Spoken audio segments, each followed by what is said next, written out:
Title: The Greatest Philosopher of All Time? A Scholarly Debate. Professor Adams, specialist in ancient philosophy, let's cut to the chase. If we're discussing the greatest philosopher of all time, it's hard to look past Plato. His influence on Western thought is immeasurable. Not only did he lay the groundwork for metaphysics, epistemology, and political philosophy, but his dialectical method set the stage for philosophical inquiry itself.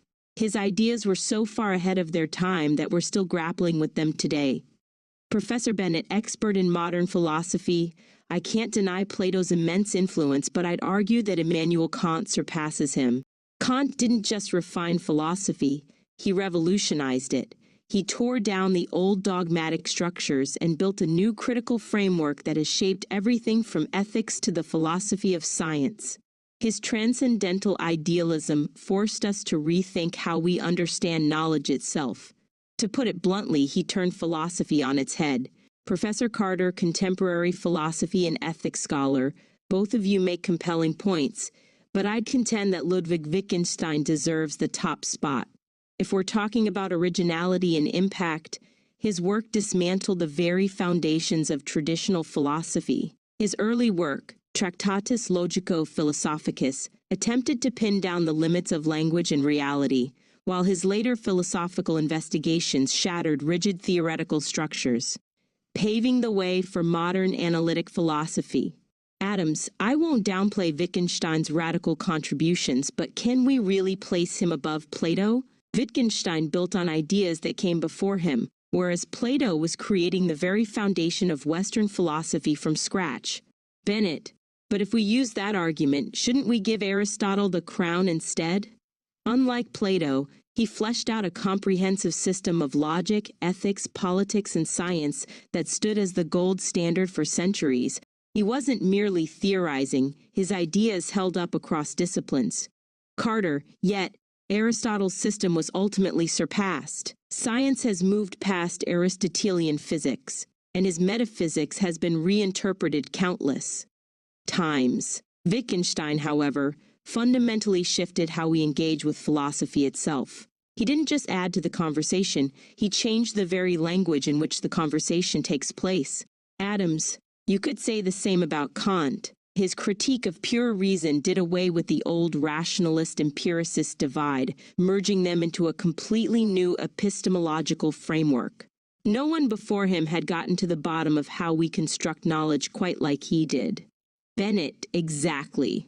Kant pushed back against both the dogmatism of rationalists and the skepticism of empiricists. He showed that our minds actively structure experience, rather than passively receiving it.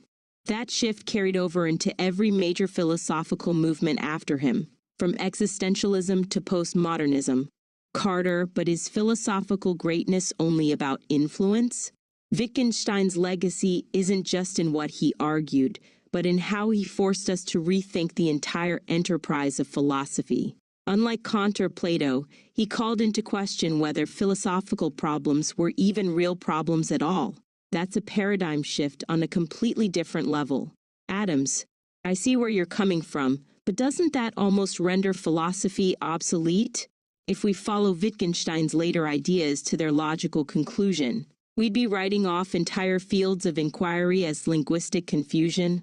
Bennett, that's a fair point. Kant and Plato weren't just dismantling old ideas.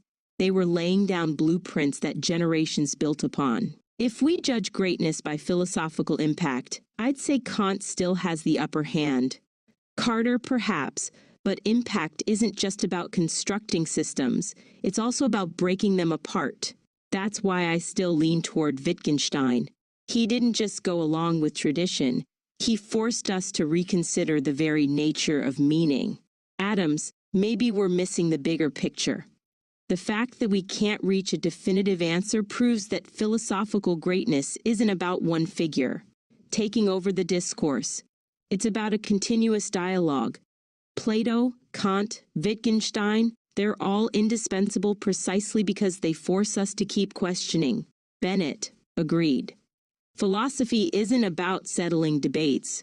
It's about working through them. And perhaps that's why we'll never have a final answer to this question. Carter, which, ironically, is probably what Wittgenstein would have wanted.